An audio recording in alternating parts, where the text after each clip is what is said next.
In the opulent drawing rooms of Regency England, where bloodlines determined destiny and scandal could destroy lives overnight, Lady Evangeline Hartwell had always believed her future was written in stone.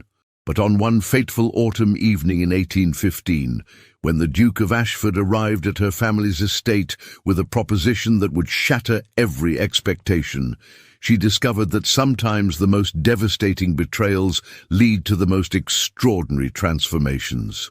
If you're listening to this story, don't forget to click the like button, subscribe to the channel, and tell me in the comments which part of the world you're listening to this story from.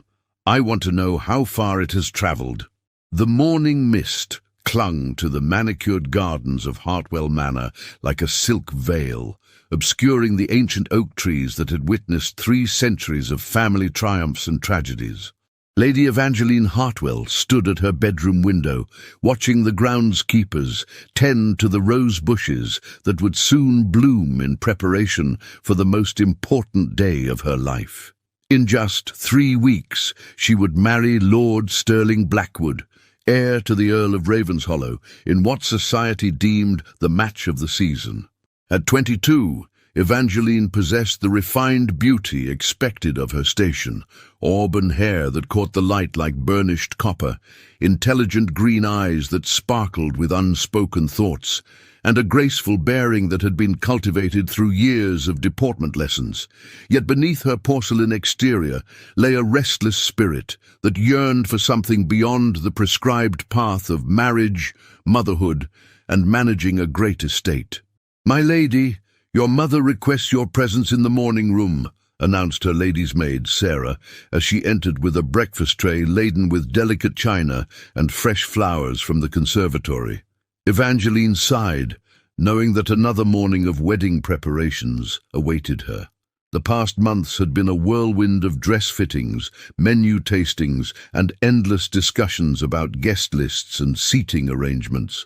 Every detail had been meticulously planned by her mother, the formidable Countess of Hartwell, who viewed this union as the culmination of years of strategic social positioning. As she descended the grand staircase, its mahogany banister polished to a mirror shine, Evangeline caught sight of herself in the ancestral portraits lining the walls. Generations of Hartwell women gazed down at her with painted eyes that seemed to whisper of duty, sacrifice, and the weight of family honor. She had been raised to understand that her marriage was not merely a personal choice, but a business transaction that would secure her family's financial future and social standing. The morning room, bathed in golden sunlight, streaming through tall windows, buzzed with activity. Her mother, Lady Margaret Hartwell, sat at an ornate writing desk, her silver hair perfectly coiffed despite the early hour. Surrounding her were samples of wedding favors, floral arrangements, and correspondence from various vendors and well-wishers. "Ah, Evangeline, there you are," Lady Margaret said without looking up from her correspondence. "We've received word that Lord Blackwood will be arriving this afternoon to finalize the settlement agreements with your father. I trust you'll present yourself appropriately." Evangeline nodded dutifully, though her heart fluttered with an emotion she couldn't quite identify. Stirling Blackwood was undeniably handsome, with his dark hair and aristocratic features, and he possessed all the qualities that made him an ideal match on paper. He was wealthy, titled, and moved in the highest circles of society. Yet something about his calculating gaze and the way he spoke to servants with barely concealed disdain left her feeling unsettled. "Of course, Mama," Evangeline replied, settling into a chair beside the window. "Has there been any word from Aunt Cordelia about her arrival?" Lady Margaret's expression tightened slightly. Cordelia Hartwell, her late husband's sister, was something of a black sheep in the family, an unmarried woman who had scandalized society by pursuing a career as a novelist and living independently in London.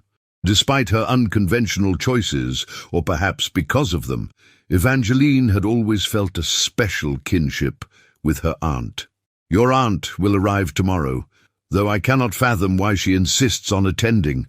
Her presence will only serve to remind people of the family's more eccentric tendencies," Lady Margaret said with a disapproving sniff. The afternoon brought Lord Blackwood's arrival in a magnificent carriage drawn by 4 perfectly matched bay horses. Evangeline watched from her window as he alighted, his movements precise and controlled, every gesture calculated to convey his importance. He was accompanied by his younger sister, Lady Charlotte Blackwood, a beautiful but sharp-tongued woman who had made it clear that she viewed Evangeline as beneath her brother's station. During tea in the formal drawing-room, Sterling regaled them with tales of his recent travels to London and his connections to various members of Parliament. He spoke with the confidence of a man who had never been denied anything he desired, his voice carrying an undertone of superiority that made Evangeline's skin crawl. "I trust the wedding preparations are proceeding smoothly," he said, his pale blue eyes fixing on Evangeline with an intensity that felt more possessive than affectionate. "I have particular expectations for how my wife should conduct herself in society." The word "my" hung in the air like a chain, and Evangeline felt a chill run down her spine. She forced a smile and nodded, playing the role of the compliant bride-to-be, but inside, a small voice whispered that something was terribly wrong. As evening fell and the Blackwoods departed, Evangeline found herself walking alone in the garden, the scent of jasmine heavy in the cooling air. The stars above seemed to mock her with their freedom, scattered across the vast sky, without constraint or expectation. She pressed her hand to her heart, feeling it race with a fear she couldn't name, and wondered if this growing sense of dread was simply pre-wedding nerves or something far more ominous. What she didn't know was that in just 2 weeks, her carefully ordered world would collapse in the most public and humiliating way possible, setting in motion a chain of events that would either destroy her completely or set her free in ways she had never dared to imagine. The morning of October 15th, 1815, dawned crisp and clear, with autumn sunlight streaming through the diamond-paned windows of Hartwell Manor's grand ballroom. What should have been the happiest day of Lady Evangeline Hartwell's life began with an ominous stillness that seemed to settle over the estate like a shroud. The servants moved with hushed efficiency, arranging white roses and orange blossoms throughout the house, their whispered conversations creating an undercurrent of nervous energy that Evangeline couldn't quite understand. In her chambers, surrounded by a flurry of activity, Evangeline sat before her vanity mirror as Sarah carefully arranged her auburn hair into an elaborate coiffure, adorned with pearls that had belonged to her grandmother. The wedding gown, a masterpiece of ivory silk and Belgian lace that had taken months to create, hung nearby like a beautiful ghost waiting to claim its victim. Every detail had been perfected, from the delicate seed pearls embroidered along the bodice to the cathedral-length train that would sweep majestically down the aisle of St. Michael's Church. "You look absolutely radiant, my lady," Sarah murmured, though her usually cheerful demeanour seemed forced. "Lord Blackwood is indeed fortunate to claim such a bride." Evangeline studied her reflection, noting how the morning light caught the emerald necklace at her throat, a wedding gift from Sterling that felt more like a collar than an ornament. Her green eyes, usually bright with intelligence and curiosity, appeared subdued, as if some inner light had been dimmed by the weight of expectation and duty. A soft knock at the door interrupted her thoughts, and Aunt Cordelia entered, resplendent in deep purple silk that defied the conventional pastels expected of wedding guests. At 45, Cordelia Hartwell possessed an unconventional beauty that came from confidence and independence rather than youth. Her dark hair, streaked with premature silver, was arranged in a fashionable but practical style, and her intelligent brown eyes sparkled with the wit that had made her novels the secret pleasure of many society ladies. "My dear girl," Cordelia said, dismissing Sarah with a gentle nod before taking her niece's hands in her own. "You look beautiful, but I must ask, are you truly happy?" The question hung in the air like incense, heavy and meaningful. Evangeline had been asked many things in the weeks leading up to her wedding, about her dress, her flowers, her honeymoon plans, but no one had asked about her happiness. The simple inquiry threatened to crack the carefully constructed facade she had maintained for months. "I am content," Evangeline replied carefully, though the words felt like ash in her mouth. "Sterling is everything a woman could want in a husband. He is wealthy, titled, and well regarded in society." Cordelia's expression softened with understanding. "Those are indeed admirable qualities in a business partner, my dear. But what of love? What of passion? What of the meeting of minds and hearts that makes marriage a joy rather than a duty?" Before Evangeline could respond, Lady Margaret swept into the room, her face flushed with excitement and the satisfaction of a plan coming to fruition. "Cordelia, really? You mustn't fill the girl's head with romantic nonsense on her wedding day. Evangeline understands her duty to the family, don't you, my dear?" The carriage ride to St. Michael's Church passed in a blur of countryside scenery and nervous anticipation. The ancient stone church, dating back to the Norman conquest, stood majestically against the autumn sky, its bell tower reaching toward heaven like a prayer made manifest. Carriages lined the cobblestone courtyard, bearing the crests of England's most prominent families, all gathered to witness what society had dubbed the wedding of the year. Inside the church, nearly 300 guests filled the oak pews, their silk gowns and morning coats creating a sea of elegant colour beneath the soaring Gothic arches. Sunlight streamed through stained glass windows, casting jewelled patterns across the stone floor and illuminating the elaborate floral arrangements that transformed the sacred space into a garden of earthly beauty. The air was thick with the scent of roses, the rustle of silk, and the barely contained excitement of society's elite gathered for spectacle. As Evangeline stood in the vestibule, her arm linked through her father's, she could hear the murmur of conversation from within the sanctuary. Lord Hartwell, usually a man of few words, squeezed her hand gently and offered what he clearly intended as reassurance. "You look magnificent, my dear," he said, his voice gruff with emotion. "Your mother and I are very proud." The organ began the processional march, its deep notes reverberating through the ancient stones, and the massive oak doors swung open to reveal the assembled congregation. Every head turned toward the bride, and Evangeline felt the weight of hundreds of eyes upon her as she began the long walk down the aisle. Her train whispered against the stone floor, and the pearls in her hair caught the light with each measured step. At the altar, Sterling Blackwood stood waiting, resplendent in his morning coat and pristine white cravat. He was undeniably handsome, his dark hair perfectly styled, his aristocratic features composed in an expression of satisfied possession.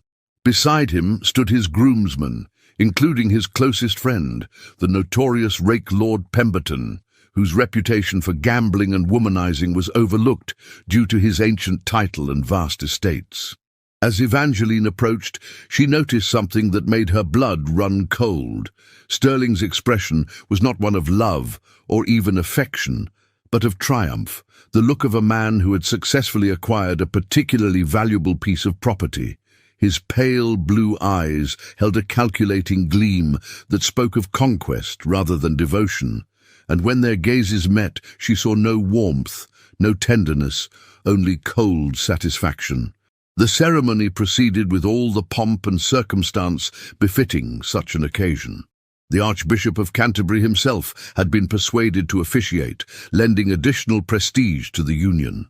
The ancient words of the marriage service echoed through the vaulted space, each phrase binding Evangeline more tightly to a future she was beginning to dread. "Dearly beloved, we are gathered together here in the sight of God and in the face of this congregation to join together this man and this woman in holy matrimony." As the Archbishop spoke, Evangeline's mind wandered to the conversations she had overheard between her parents in recent weeks, hushed discussions about debts, mortgages, and the family's precarious financial situation. She realized with growing horror that she was not just a bride, but a sacrifice, offered up to secure her family's survival. The Blackwood fortune would save Hartwell Manor, but at the cost of her freedom and happiness. The moment came for the exchange of vows, and Sterling took her hands in his grip firm and possessive. His voice rang out clear and confident as he recited the traditional promises, but Evangeline noticed that his eyes kept drifting to someone in the congregation. Following his gaze, she saw Lady Charlotte Blackwood seated in the front pew, her beautiful face wearing an expression of barely concealed smugness. When it came time for Evangeline to speak her vows, her voice caught in her throat. The words that should have flowed easily seemed to stick like thorns, and she felt the congregation's attention sharpen as the silence stretched uncomfortably long. The Archbishop prompted her gently, and she managed to whisper the required responses, though they felt like lies upon her lips.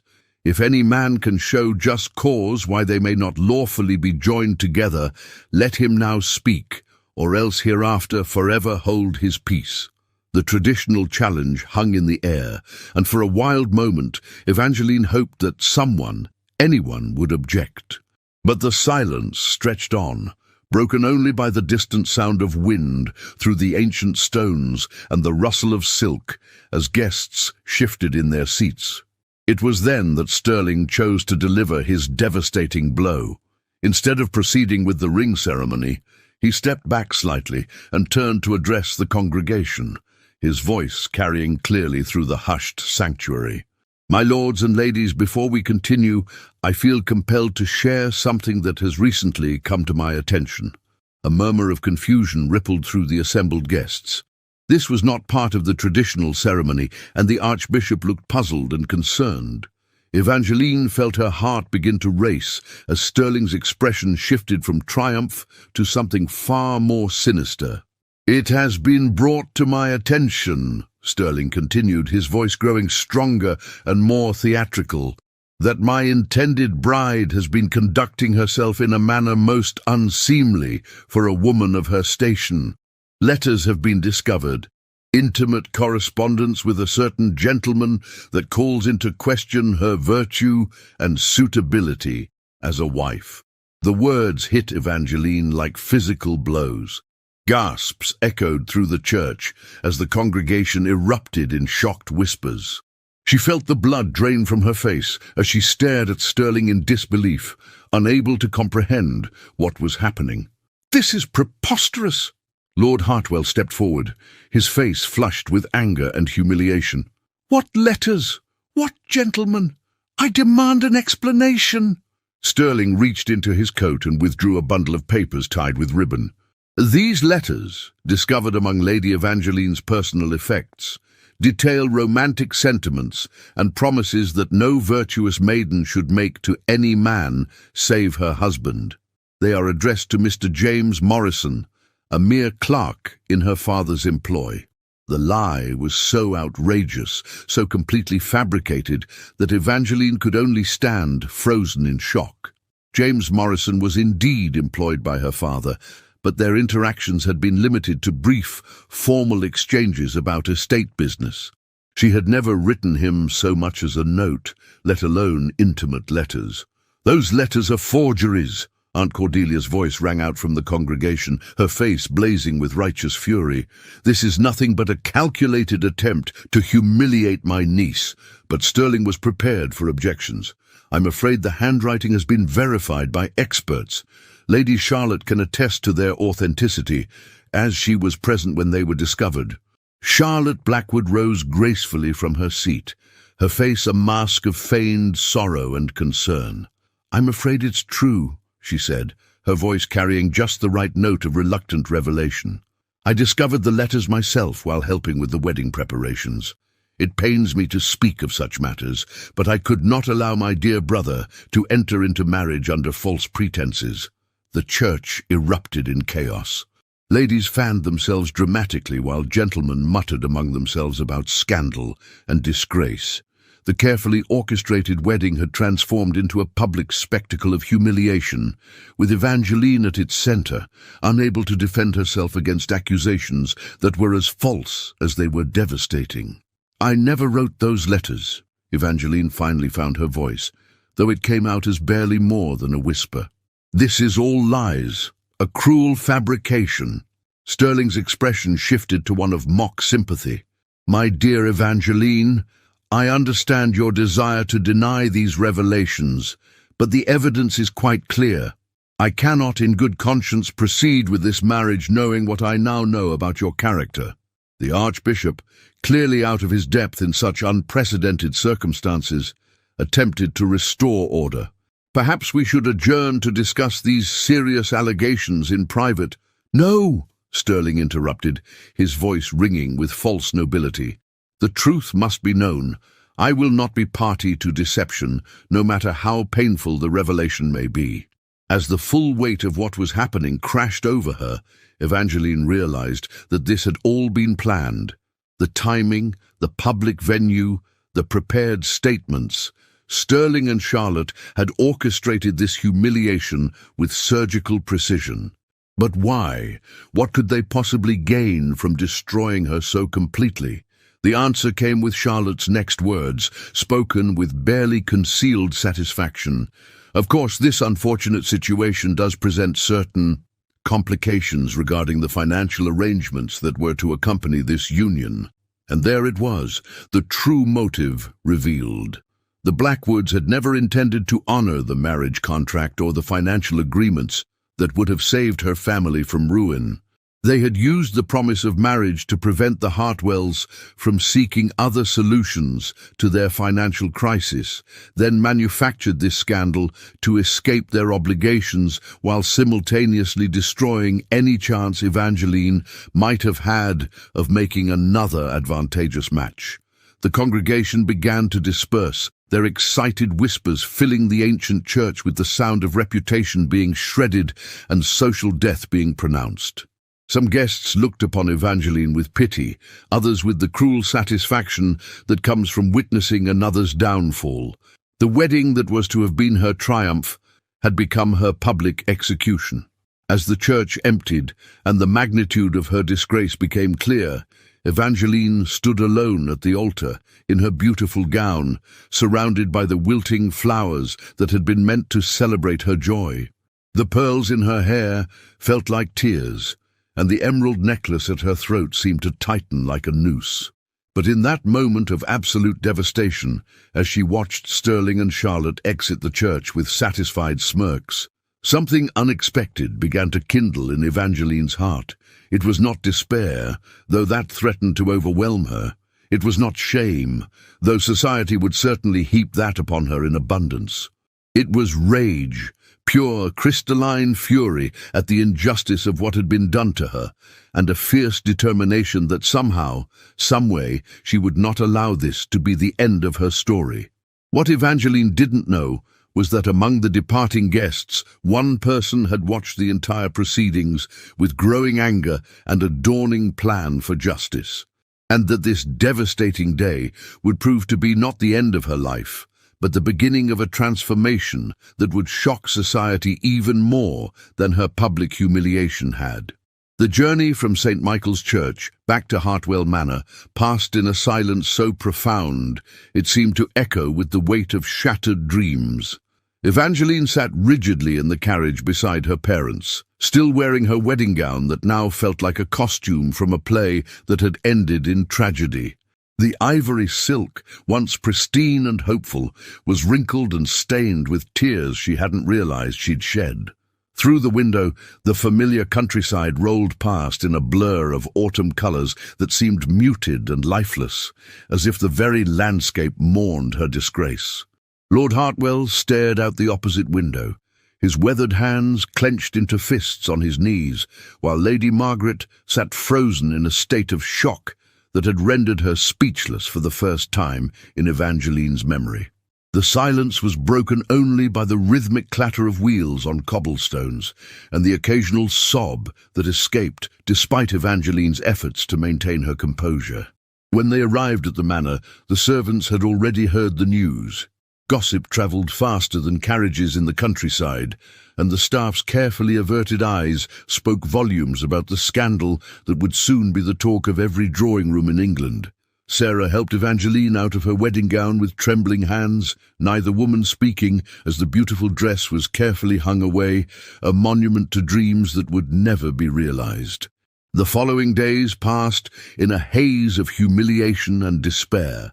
Calling cards that should have brought congratulations instead brought whispered condolences, or worse, were withdrawn entirely as former friends distanced themselves from the scandal. The Morning Post, once eagerly anticipated, now brought only bills that could not be paid, and letters from creditors growing increasingly insistent about debts that the cancelled Blackwood marriage settlement could no longer resolve. It was Aunt Cordelia who finally broke through the suffocating atmosphere of defeat that had settled over the household like a shroud.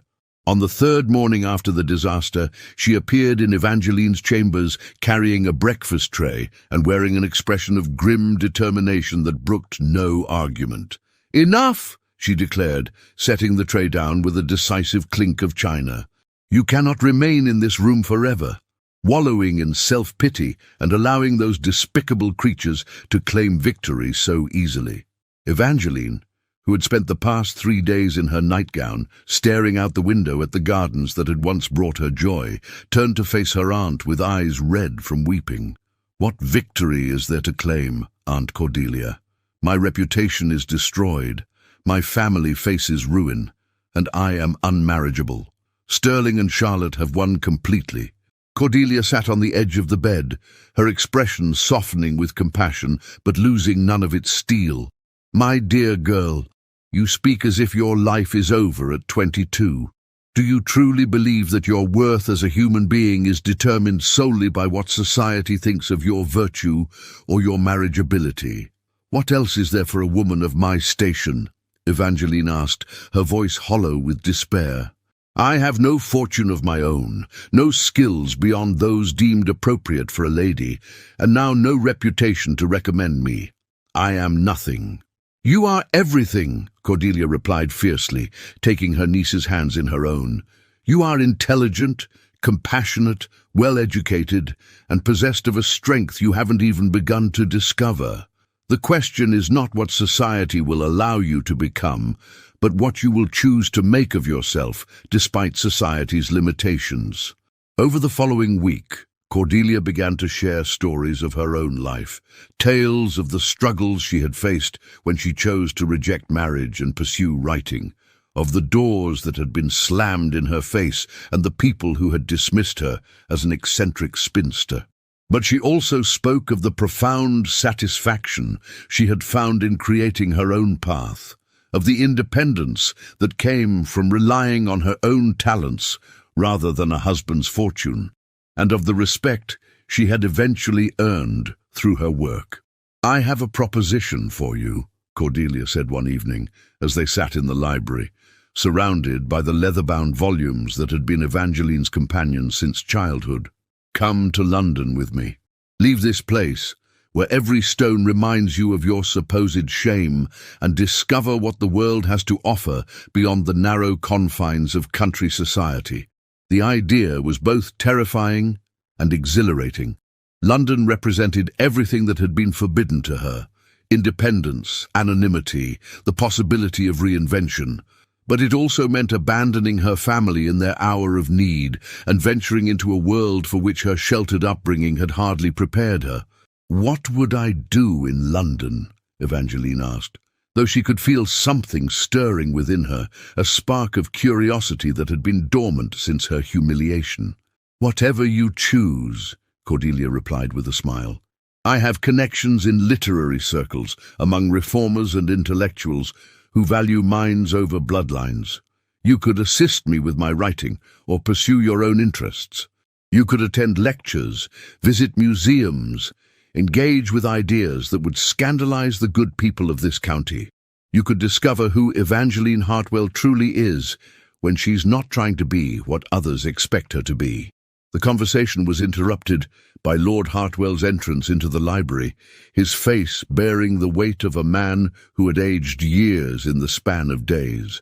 He moved slowly to his favorite chair by the fireplace, and Evangeline noticed how his once proud shoulders had begun to stoop under the burden of financial ruin and social disgrace. "Father," Evangeline began, rising to go to him, but he held up a hand to stop her. "My dear girl," he said, his voice heavy with regret, "I owe you an apology that I fear can never be adequate. I allowed my desperation to blind me to the true character of the Blackwoods, and in doing so I failed in my most sacred duty as your father, to protect you from harm." Tears sprang to Evangeline's eyes at the pain in her father's voice. "You could not have known what they planned, Papa. The fault lies with them, not with you." "Perhaps," he said, though his expression suggested he would carry the guilt for the rest of his days. "But I have been thinking about what Cordelia suggested, and I believe she may be right. Perhaps it is time for you to leave this place and make a new beginning, somewhere you are not defined by this scandal." The decision, when it finally came, felt both inevitable and terrifying. Within a fortnight, Evangeline found herself in a carriage bound for London, her few remaining possessions packed in trunks that seemed pitifully small compared to the elaborate trousseau that had been prepared for her married life. As Hartwell Manor disappeared behind them, she felt as if she were shedding her old skin, leaving behind not just her home, but the person she had been expected to become. London, in November of 1815, was a city transformed by victory and prosperity. The defeat of Napoleon at Waterloo had brought peace to Europe and unleashed a wave of celebration and optimism that seemed to infuse every street corner with energy. The capital buzzed with activity as soldiers returned home, trade resumed with the continent, and society threw itself into a whirlwind of parties and entertainments that had been subdued during the long years of war. Cordelia's townhouse in Bloomsbury was a revelation to Evangeline, who had expected something modest and spinsterish. Instead, she found herself in an elegant Georgian home, filled with books, artwork, and the comfortable furnishings of a woman who had created her own definition of success. The walls were lined with volumes in multiple languages, and the drawing room served as both a salon for intellectual discourse and a workspace where Cordelia crafted the novels that had made her independently wealthy. "Welcome to your new life," Cordelia said, as she showed Evangeline to her chambers on the second floor. The room was smaller than her suite at Hartwell Manor, but infinitely more welcoming, with windows that looked out over a small garden and shelves already stocked with books Cordelia thought might interest her niece. The first weeks in London were a period of adjustment that challenged everything Evangeline thought she knew about herself and the world. Cordelia introduced her to a circle of friends and acquaintances unlike anyone she had ever encountered. Writers, artists, reformers, and intellectuals who gathered regularly in drawing rooms and coffee houses to debate everything from politics to philosophy to the rights of women. At one such gathering in the home of Mrs. Harriet Pembroke, a widow who had scandalized society by opening her own school for girls, Evangeline found herself in conversation with people who spoke passionately about ideas rather than gossip, who valued intelligence over breeding, and who seemed genuinely interested in her thoughts and opinions rather than her family connections or marriage prospects. "Miss Hartwell," said Mr. Thomas Whitmore, a young barrister who had been arguing eloquently for prison reform, "your aunt tells me you have strong opinions about the education of women. I would be most interested to hear your views."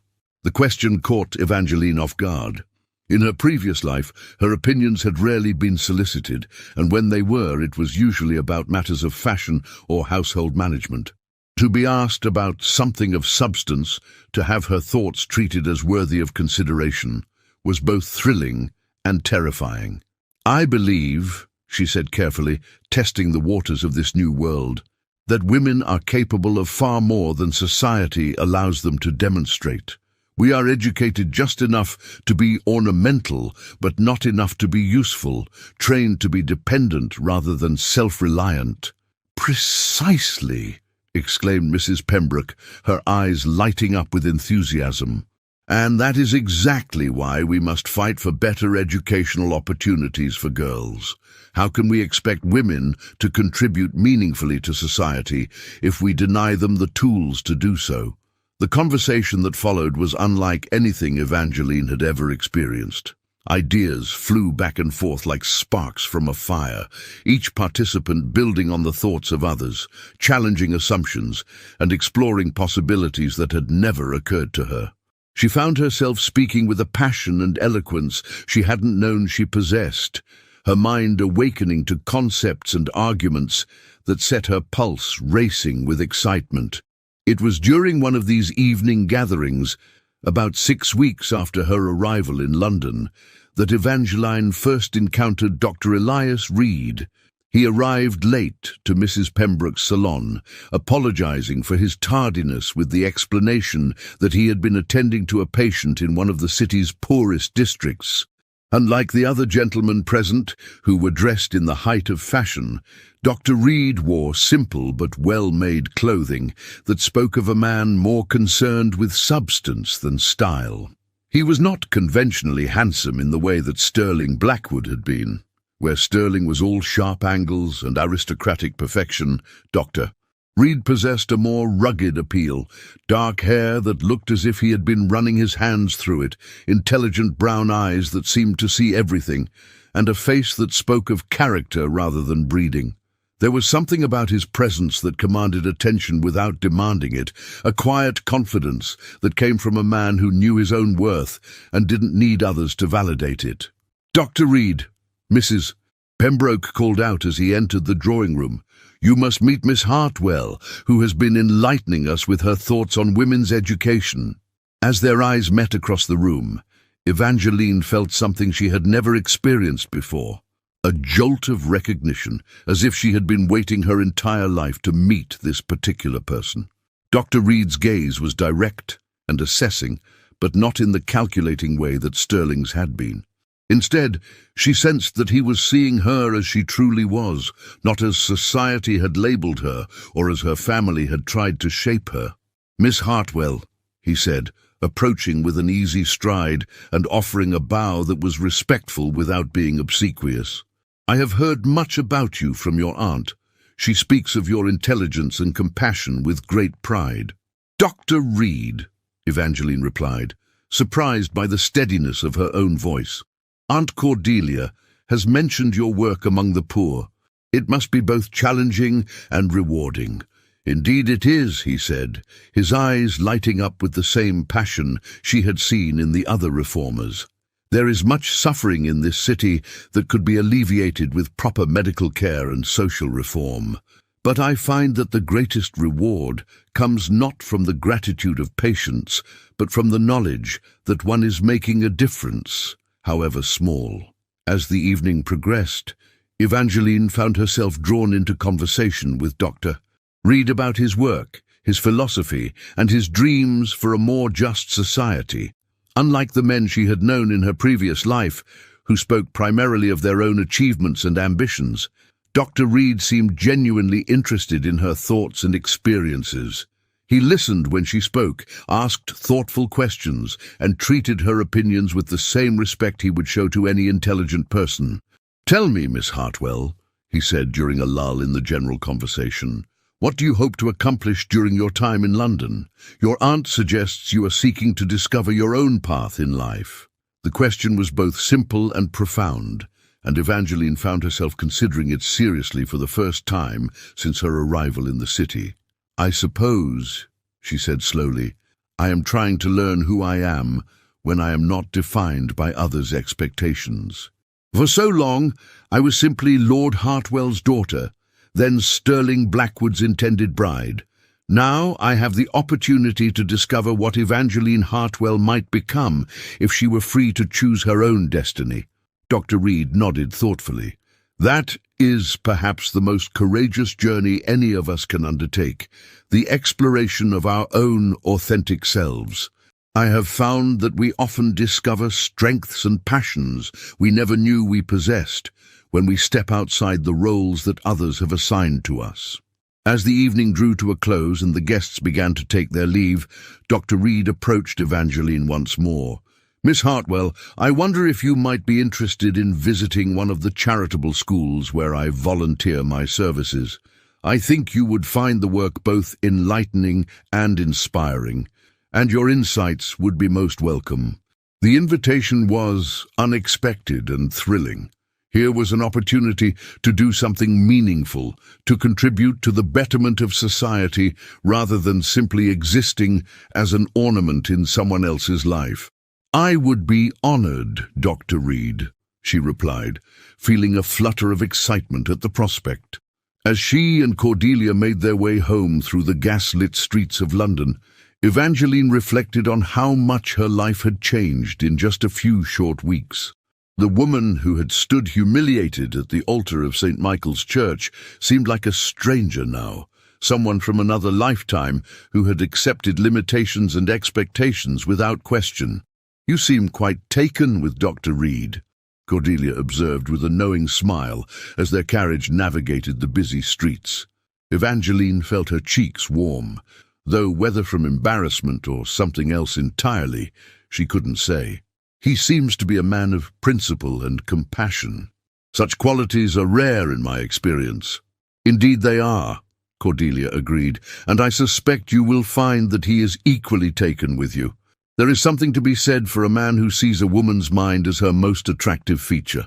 As they arrived at the townhouse and prepared to retire for the evening, Evangeline stood at her bedroom window, looking out over the city that was rapidly becoming her home. The lights of London twinkled like stars, each one representing a life, a story, a possibility that had never existed in the narrow confines of her former existence. For the first time since her wedding day disaster, she felt something that might have been hope stirring in her chest. The future, which had once seemed as fixed and immutable as the stars themselves, now appeared full of potential and promise.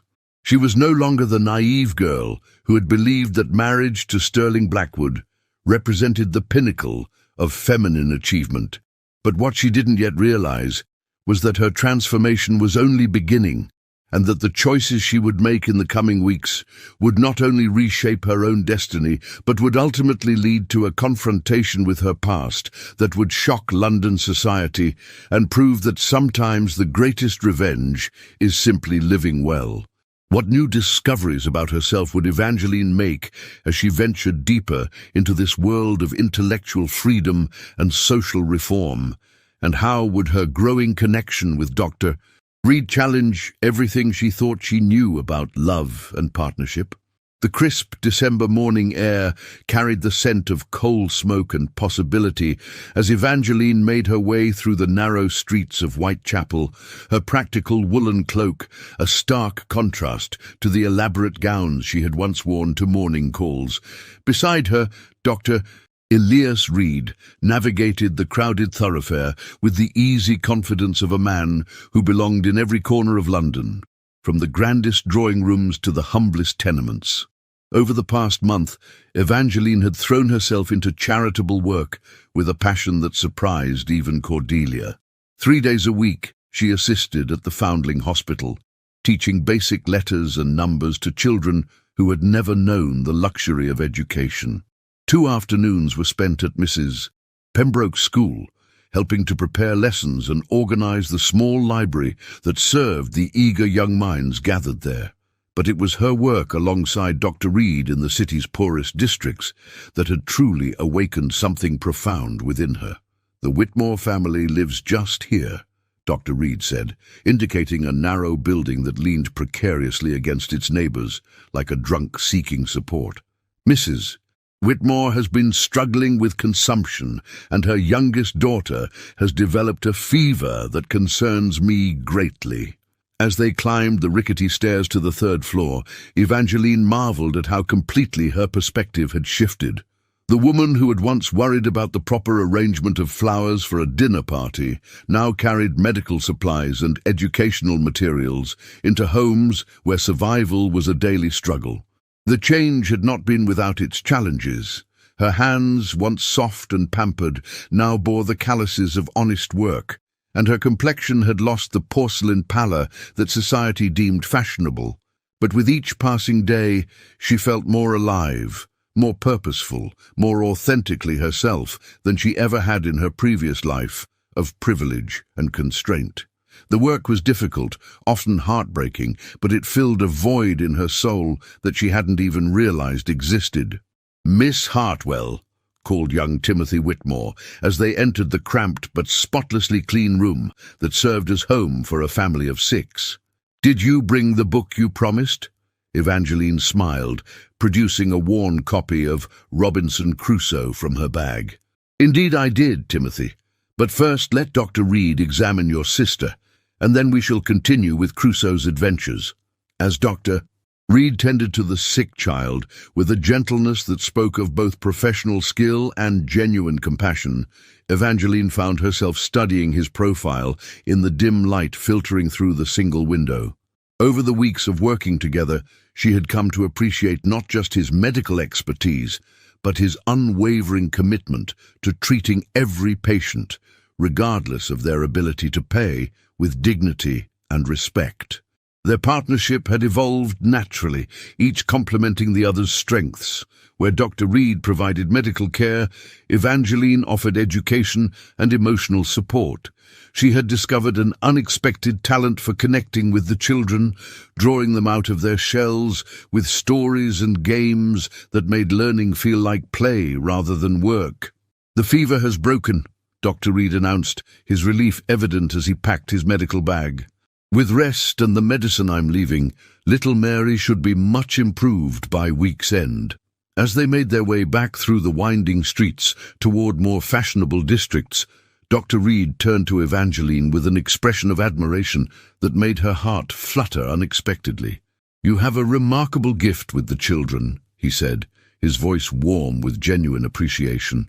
"I've watched you transform the most sullen and suspicious young minds into eager students. It's quite extraordinary. I find them far more honest than the adults I knew in my previous life," Evangeline replied, surprised by her own candor. "They don't judge based on family name or fortune. They simply want to learn, to grow, to become more than their circumstances would suggest possible. Rather like their teacher," Dr. Reed observed quietly, and something in his tone made Evangeline look at him more closely. Their eyes met and held for a moment that seemed to stretch beyond the bounds of ordinary time. In his gaze, she saw not the calculating assessment she had grown accustomed to from men of her former acquaintance, but something far more precious, genuine respect, admiration, and perhaps something deeper that made her pulse quicken with possibilities she had never dared to imagine. The moment was interrupted by the approach of an elegant carriage, bearing a familiar crest that made Evangeline's blood run cold. The blackwood coat of arms gleamed in the winter sunlight like a harbinger of doom, and as the vehicle drew to a halt beside them, she felt the carefully constructed confidence of her new life begin to waver. The carriage door opened to reveal Lady Charlotte Blackwood, resplendent in a fur-trimmed pelisse that probably cost more than most families in Whitechapel earned in a year. Her beauty was as perfect as ever, but there was something predatory in her smile as her gaze fixed on Evangeline with unmistakable malice. "Why, if it isn't the infamous Lady Evangeline Hartwell," Charlotte said, her voice carrying clearly in the crisp air. "Though I suppose we can hardly call you lady anymore, can we? Not after your unfortunate circumstances." Dr. Reed stepped slightly closer to Evangeline, his presence both protective and supportive, though he said nothing. She could feel his attention focused entirely on her, waiting to follow her lead in this unexpected confrontation.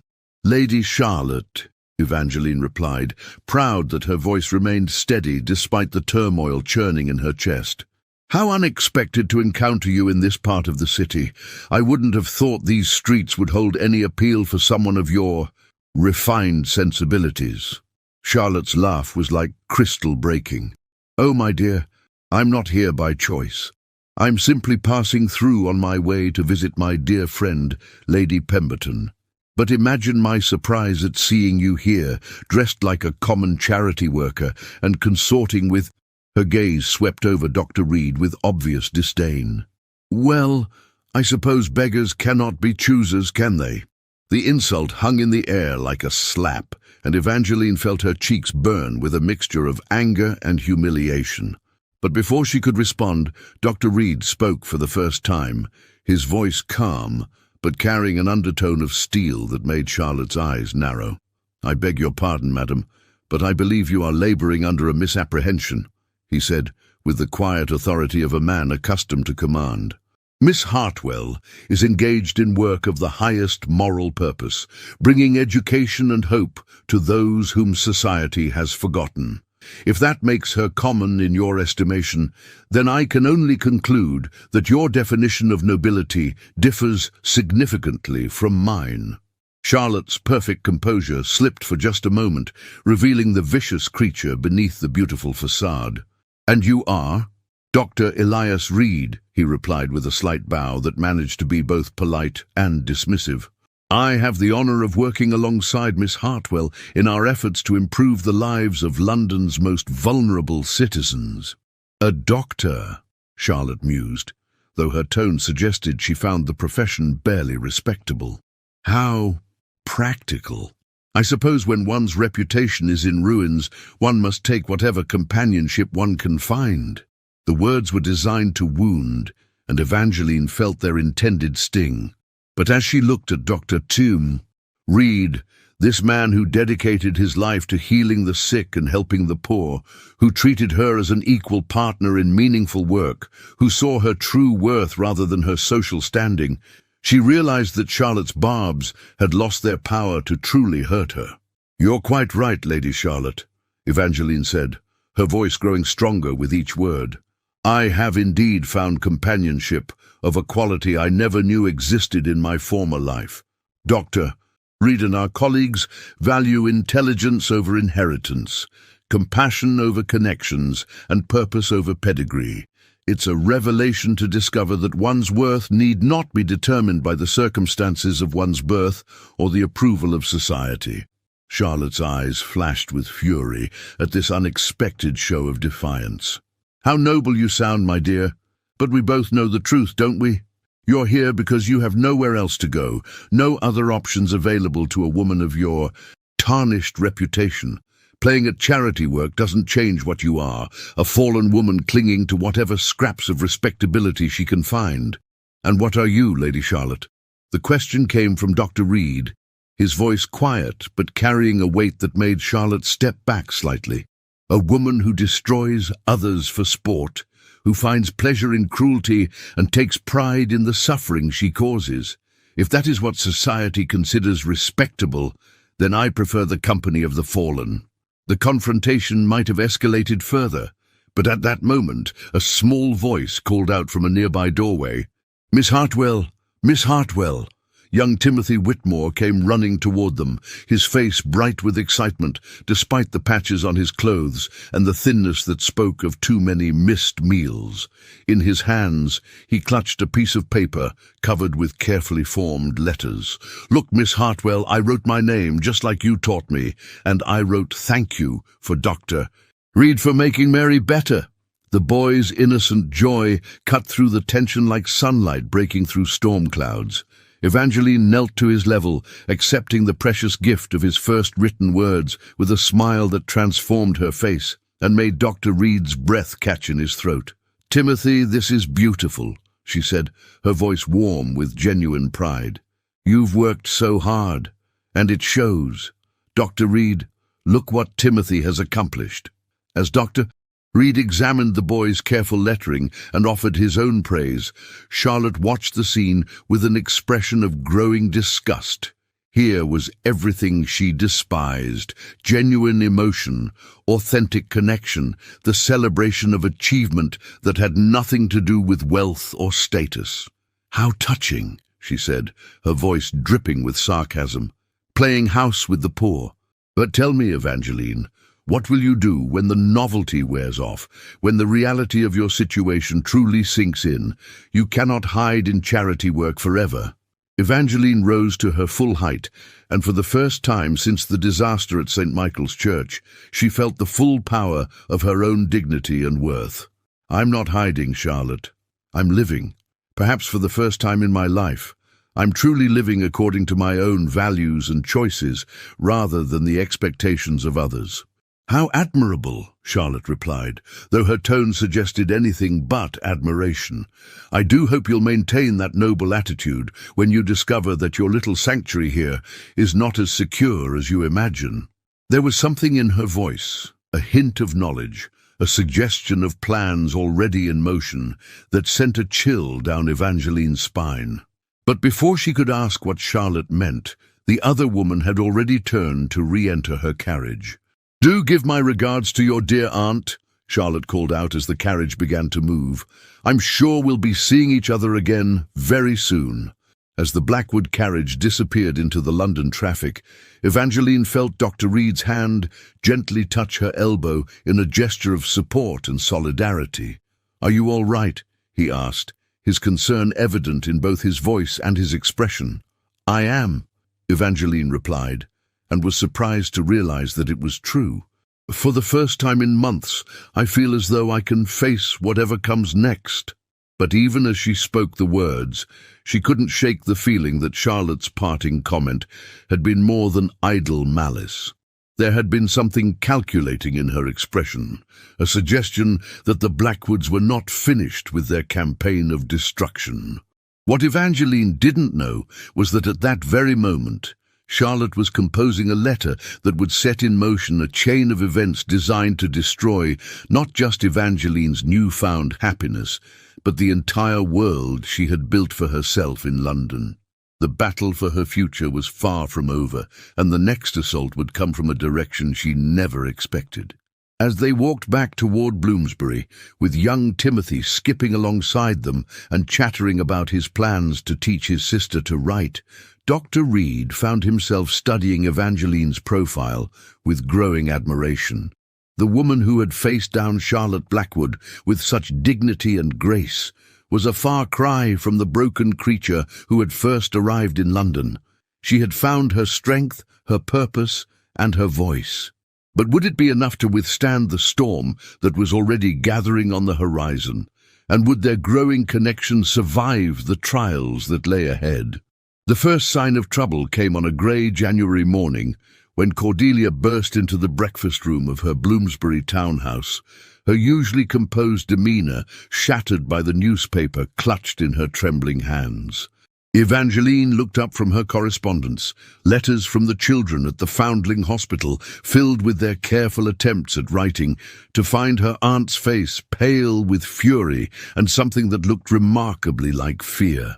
"Those despicable creatures," Cordelia said without preamble, throwing the paper onto the table with such force that the delicate china rattled.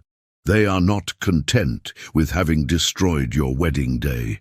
Now they seek to destroy everything you've built here." With growing dread, Evangeline picked up the newspaper and found herself staring at a headline that made her blood run cold. "Fallen Lady Corrupts London's Poor. Charity Work or Calculated Deception." The article, written with the kind of vicious eloquence that could only come from someone with intimate knowledge of society's weaknesses, painted a picture of Evangeline as a manipulative woman using charitable work to rehabilitate her reputation while secretly corrupting the innocent children in her care. The piece was a masterwork of character assassination, weaving together half-truths and outright fabrications to create a narrative that was both believable and devastating. It suggested that her work in Whitechapel was merely a performance designed to attract a new husband, that she had been seen in compromising situations with Dr. Reed, and that her influence on the children was morally questionable at best. "This is Charlotte's work," Evangeline said, her voice hollow as she read the damning words. "She warned me that my sanctuary wasn't as secure as I imagined. I should have known she wouldn't be content with one victory." The article's impact was immediate and devastating. By afternoon, Mrs. Pembroke arrived at the townhouse with tears in her eyes and regret heavy in her voice. The school's board of governors, she explained, had met in emergency session and decided that Evangeline's continued association with the institution would be detrimental to its reputation and funding. "I fought for you, my dear," Mrs. Pembroke said, her hands shaking as she delivered the news. "I told them that your work has been exemplary, that the children adore you, that you've brought nothing but dedication and compassion to our mission. But they fear the scandal will drive away our benefactors." The Foundling Hospital followed suit within hours, and by evening, Evangeline found herself effectively banished from the work that had given her life meaning and purpose. The children she had grown to love would wonder why their teacher had abandoned them, and she was powerless to explain that she had been forced away by the machinations of a woman who found pleasure in others' pain. Dr. Reed arrived at the townhouse just as the winter sun was setting, painting the sky in shades of grey that matched Evangeline's mood. His usually composed features were tight with anger, and she could see that he too had been affected by the scandal. "The hospital administrators have suggested that I reconsider my association with certain volunteers," he said without preamble, his voice carefully controlled but vibrating with suppressed fury. They stopped just short of issuing an ultimatum, but the message was clear enough. Evangeline felt her heart sink even further. "I'm so sorry, Elias. I never meant for my troubles to affect your work. Perhaps it would be best if we—" "Don't," he interrupted, his voice sharp enough to cut through her self-recrimination. "Don't you dare suggest that we should allow these people to dictate our choices. What we have built together, our work, our partnership, our—" He paused, seeming to struggle with words that carried more weight than professional collaboration. "Our what?" Evangeline asked softly, though she thought she knew what he had been about to say. Dr. Reed moved closer, his brown eyes intense with emotion that had been building for weeks. "Our connection, Evangeline. What I feel for you goes far beyond professional respect or even friendship. You must know that." The confession hung in the air between them, charged with possibility and fraught with complications. In her former life, such a declaration would have been cause for celebration, a respectable man of good character expressing romantic interest. But now, with her reputation in ruins and his career potentially at stake, it felt more like a burden than a gift. "Elias," she began, her voice heavy with regret, "you cannot afford to be associated with me. Your work is too important. Your patients need you too much. I won't be the cause of your professional destruction.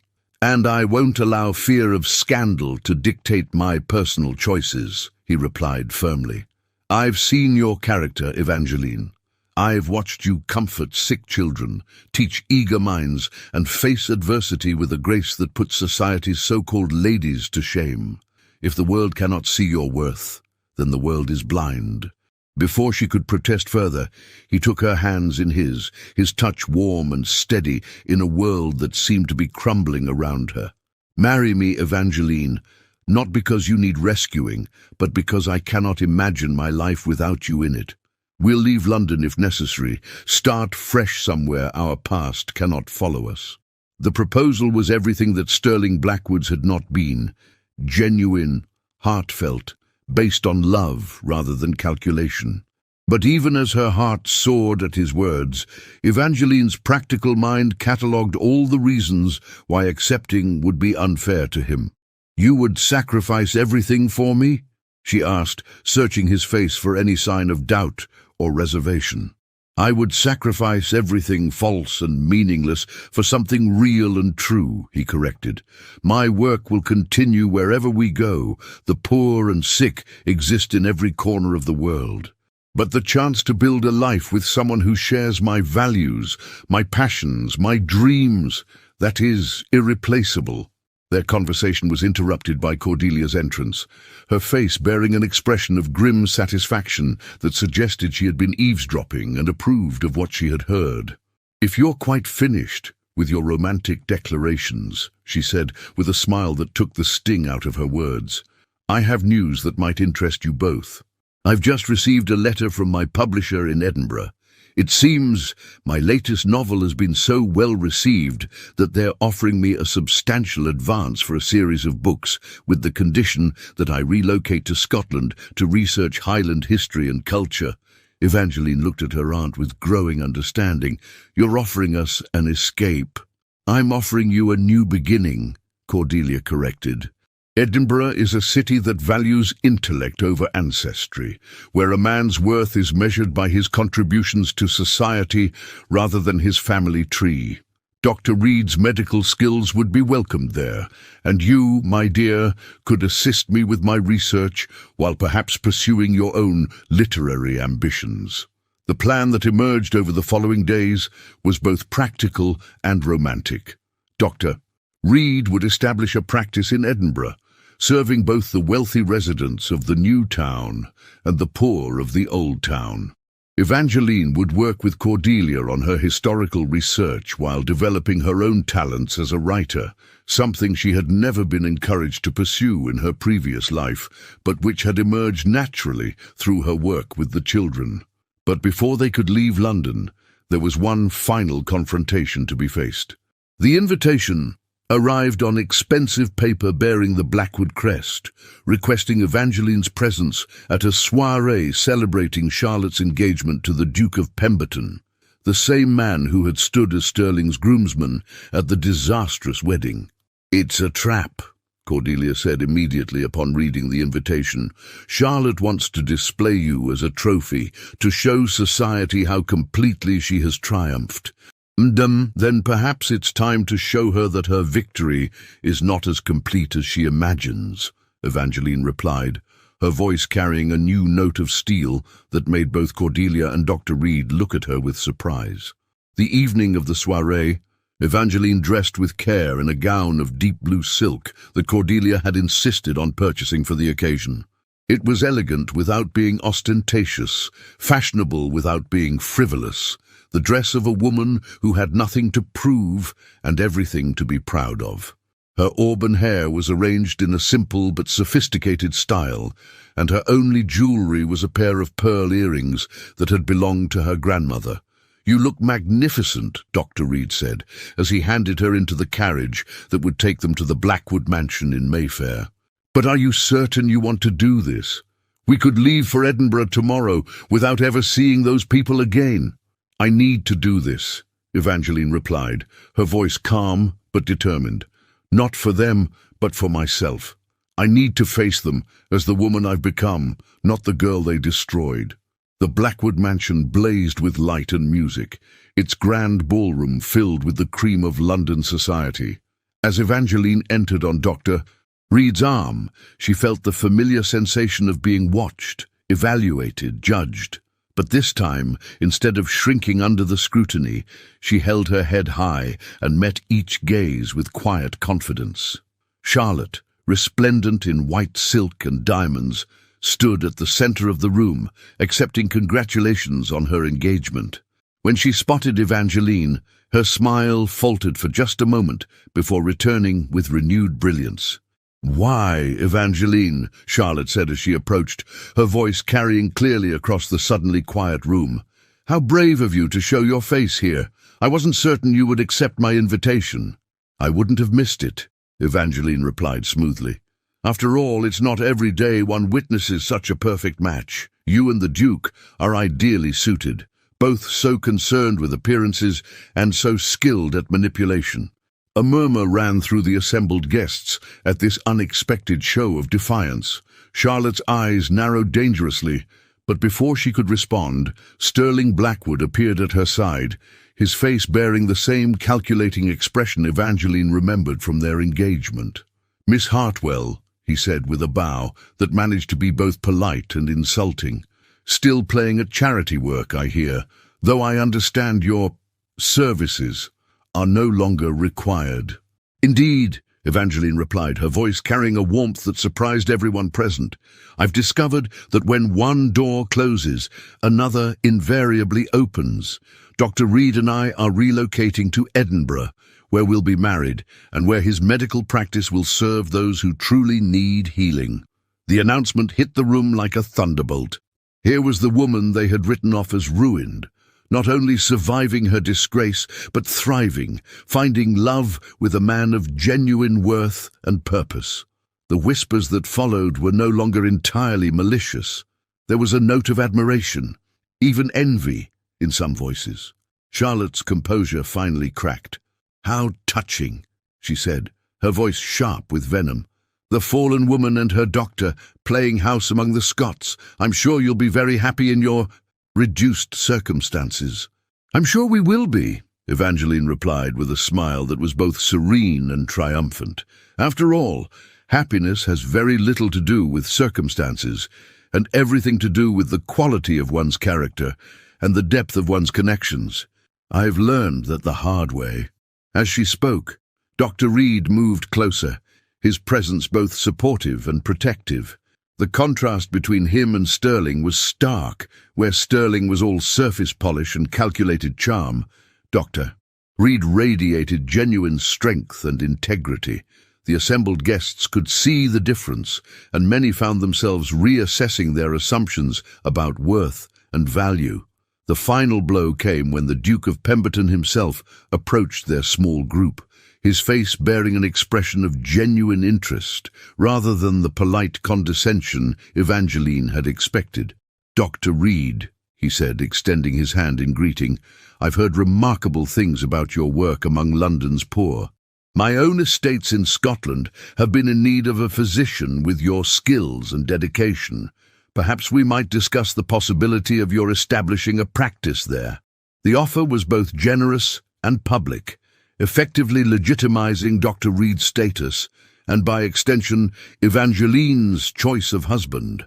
Charlotte's face went white with fury as she realized that her attempt to humiliate her former victim had backfired spectacularly. As the evening drew to a close and they prepared to take their leave, Evangeline found herself face to face with Sterling one final time.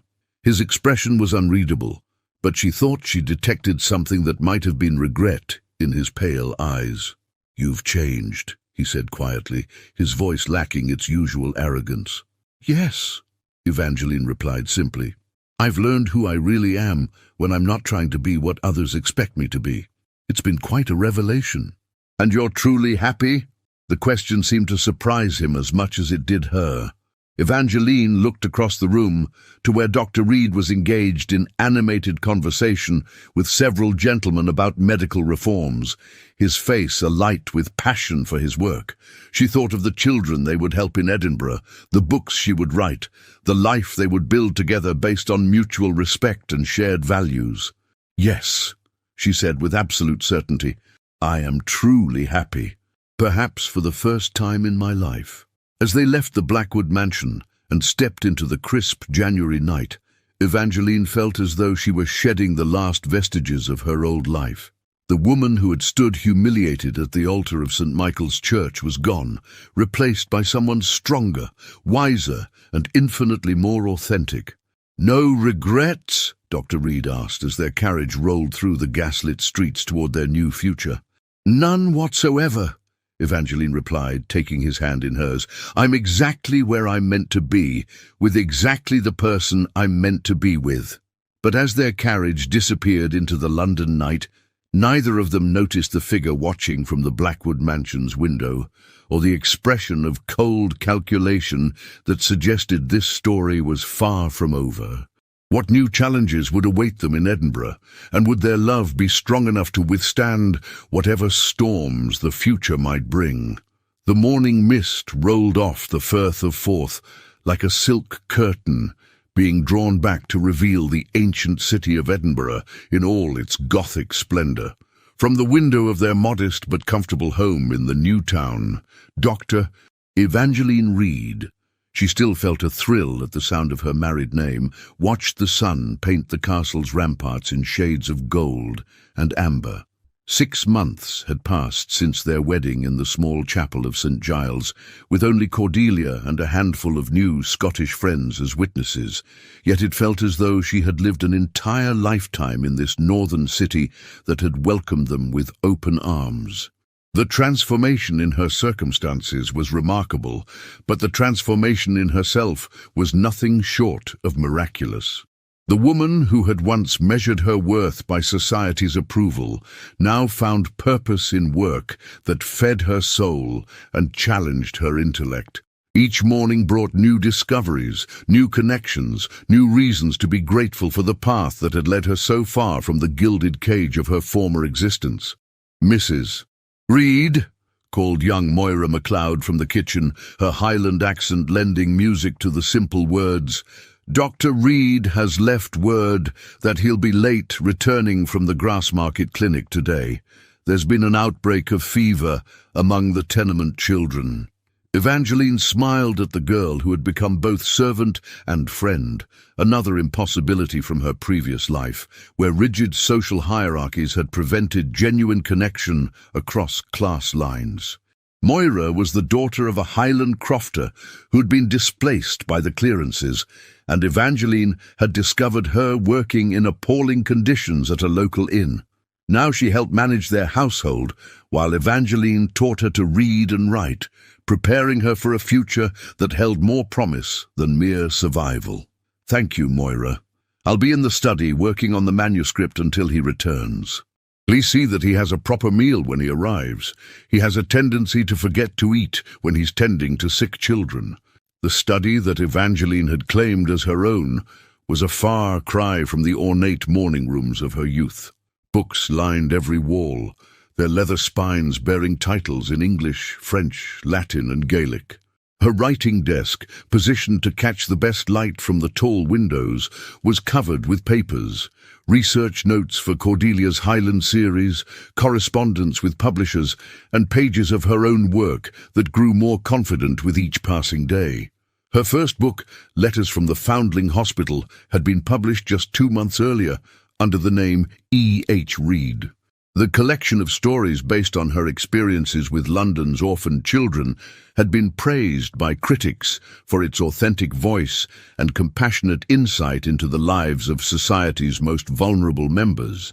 More importantly to Evangeline, it had raised both awareness and funds for charitable institutions throughout Britain. The success had been both thrilling and terrifying.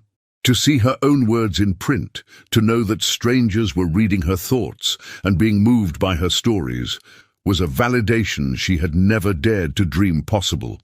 But it had also brought unwanted attention from her past, including a letter from her mother that had arrived just the week before. Lady Margaret's correspondence had been a masterpiece of maternal manipulation, alternating between expressions of pride in Evangeline's literary success and pointed reminders of her duty to her family. The Hartwell estate, it seemed, was still in dire financial straits, and there were subtle suggestions that a successful author might be in a position to assist her struggling relatives. Evangeline had read the letter 3 times before setting it aside to discuss with Elias. Their marriage was built on honesty and mutual respect, and she had learned to value his counsel on matters both practical and emotional. His response had been characteristically direct and supportive.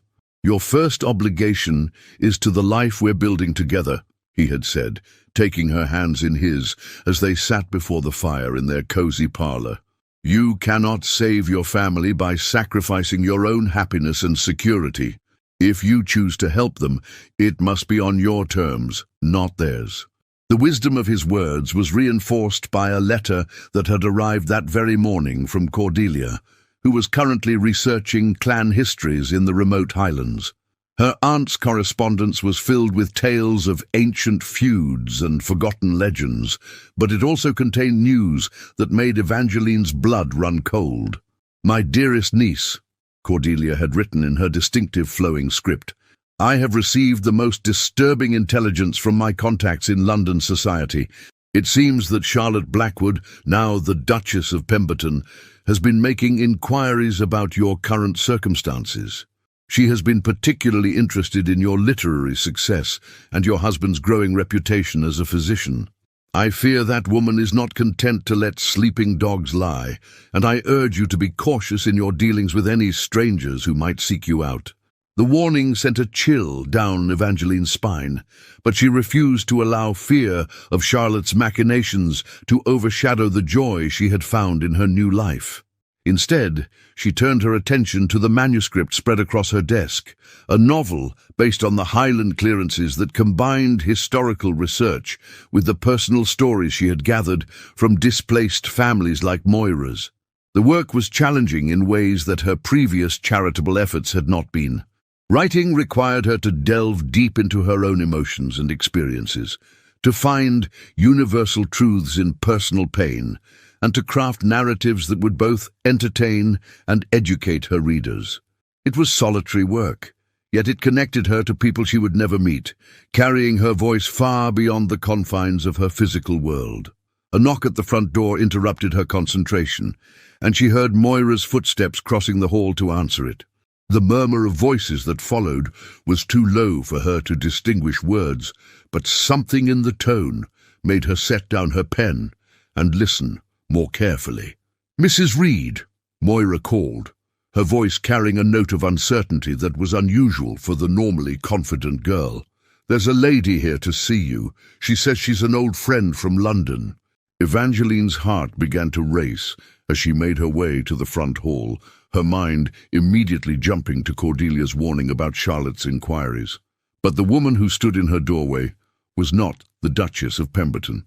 Instead, she found herself face to face with Lady Beatrice Ashford, the Duke of Ashford's younger sister, whom she remembered as a quiet, bookish girl who had always seemed uncomfortable at society gatherings. "Lady Beatrice," Evangeline said, her surprise evident in her voice. "What an unexpected pleasure.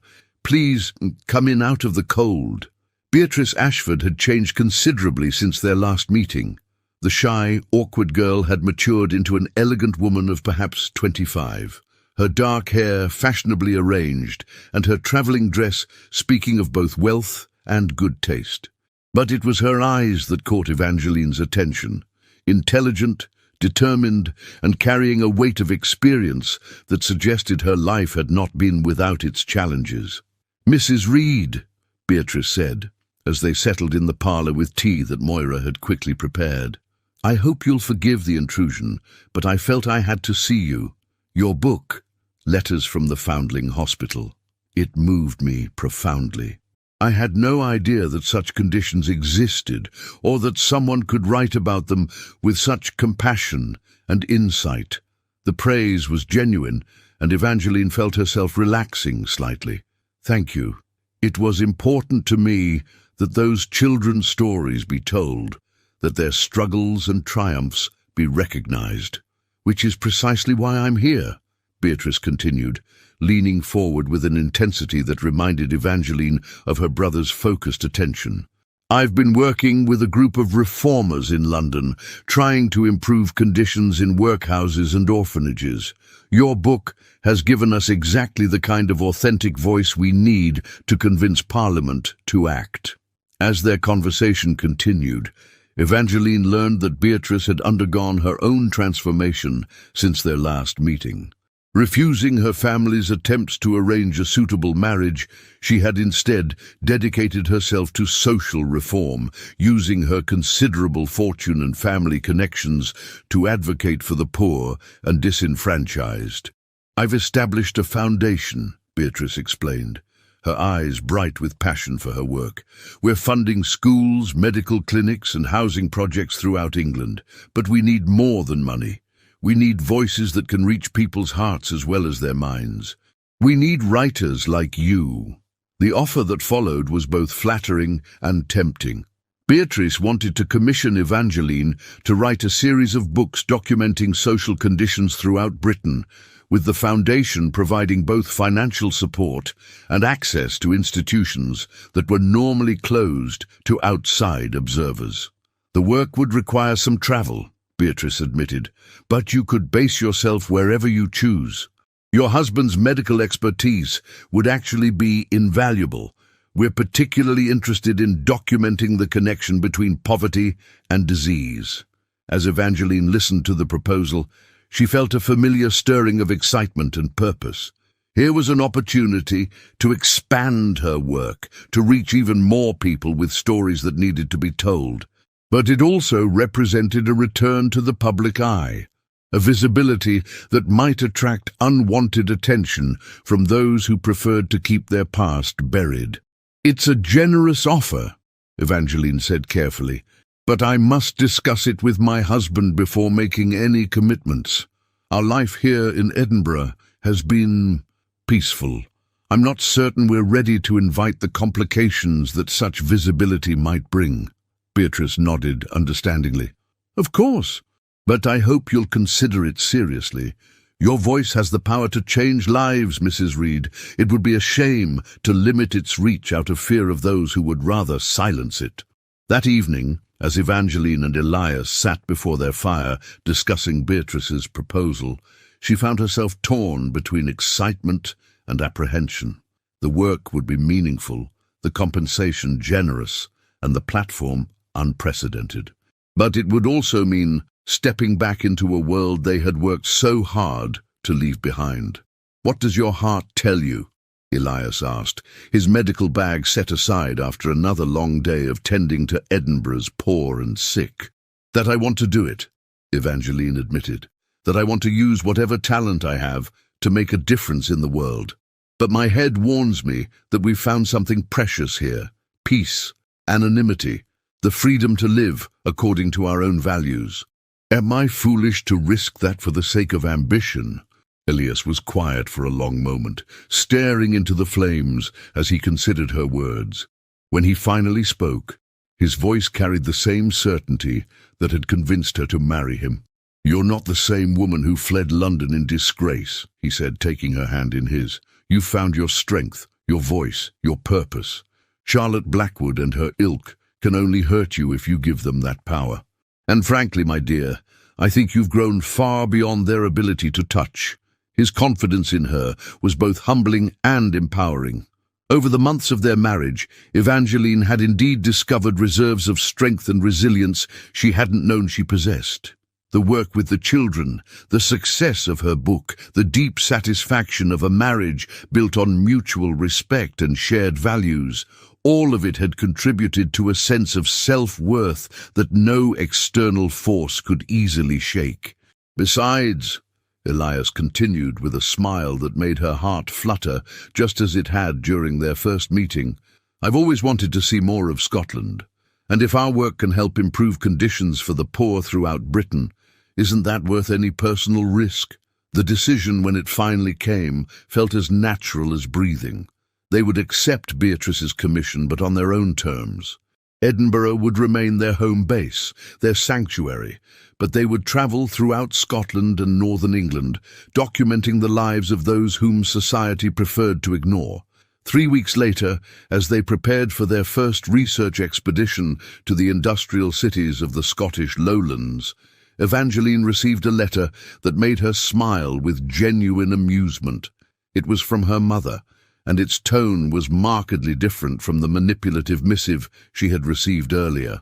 "My dearest daughter," Lady Margaret had written, "I have just learned of your commission from Lady Beatrice's foundation, and I must confess to feeling a pride that I fear I have not always expressed adequately. Your father and I have been reading your book, and we are amazed by the woman you have become. Perhaps we were wrong to try to shape you into something you were never meant to be. We hope that someday you might find it in your heart to forgive us for our failures as parents." The letter went on to share news of the estate, improvements that had been made possible by careful management rather than advantageous marriage, and a growing sense of hope for the future. Most surprisingly, it mentioned that Lord Hartwell had begun implementing some of the social reforms that Evangeline had written about, improving conditions for the tenant farmers and establishing a small school for their children. "It seems," Lady Margaret concluded, "that our daughter's influence extends even to those who thought they had nothing left to learn." As Evangeline folded the letter and placed it in her writing desk, she reflected on how completely her life had changed. The woman who had once measured her worth by others' approval now found validation in work that challenged injustice and gave voice to the voiceless. The girl who had been raised to be ornamental had become instrumental in creating change. But perhaps most remarkably, the heart that had been broken by betrayal and humiliation had healed stronger than before, capable of love that was both passionate and practical, romantic and realistic. As she looked across the room to where Elias sat reading medical journals by lamplight, his dark hair falling across his forehead in a way that still made her pulse quicken, she marveled at the journey that had brought them together. A soft knock at the door interrupted her reverie, and Moira entered with the evening post. Among the usual correspondence was a package bearing the seal of Evangeline's London publisher, and inside she found advance copies of her second book, the Highland novel that had consumed so many months of research and writing. The Clearances, a Highland tragedy, Elias read aloud as he examined the elegant cover, by E.H. Reed, my brilliant wife, the celebrated author. Indeed, our brilliant partnership, Evangeline corrected, moving to sit beside him on the sofa they had chosen together. None of this would have been possible without your support, your encouragement, your willingness to build a life that honors both our dreams. As they sat together in their cozy parlor, surrounded by books and papers and the comfortable chaos of a life lived with purpose, Evangeline thought about the letter she had received from Charlotte's former lady's maid just the month before. The woman, dismissed for some minor infraction, had written to share gossip that she thought might interest her former mistress's victim. The Duchess of Pemberton, it seemed, was not enjoying the married life she had schemed so hard to achieve. The Duke, while wealthy and titled, was proving to be a cold and controlling husband, who treated his wife more like a possession than a partner. Charlotte's beauty was already beginning to fade under the strain of constant criticism and social isolation, as her husband preferred to keep her away from London society and its temptations. Meanwhile, Sterling Blackwood had gambled away much of his inheritance and was rumoured to be seeking a wealthy American heiress to restore his fortunes. The man who had once seemed so powerful and desirable was now viewed by society as something of a joke, a cautionary tale about the dangers of valuing appearance over substance. Do you ever wonder what would have happened if Sterling hadn't humiliated you at the altar? Elias asked, as if reading her thoughts. Evangeline considered the question seriously, imagining the life she would have lived as Lady Blackwood, the empty social obligations, the loveless marriage, the gradual erosion of her spirit under the weight of others' expectations. I think I would have died, she said finally, the words carrying more truth than poetry. Not physically, perhaps, but everything that makes me who I am would have withered away until nothing remained but a beautiful shell. In a strange way, Charlotte and Sterling gave me the greatest gift imaginable. They forced me to discover who I really am when I'm not trying to be what others expect me to be. As the clock chimed 10 and they prepared to retire for the evening, Evangeline took one last look around the room that had become the center of their shared life. Tomorrow would bring new challenges, new stories to tell, new injustices to expose. But tonight, she was simply a woman who had found her place in the world, her purpose in life, and her perfect partner in love. The girl who had stood humiliated at the altar of St. Michael's Church was gone forever, replaced by a woman who had learned that true happiness comes not from meeting others' expectations, but from exceeding your own.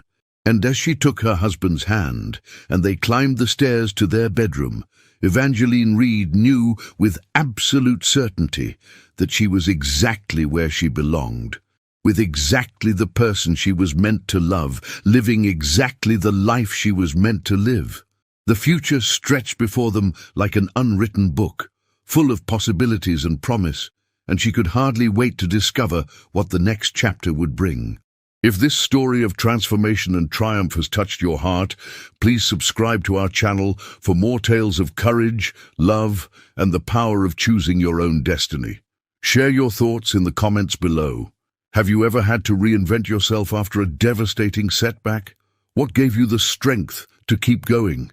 Your stories inspire others who may be facing their own dark moments, reminding them that sometimes the most beautiful flowers bloom in the most unexpected soil.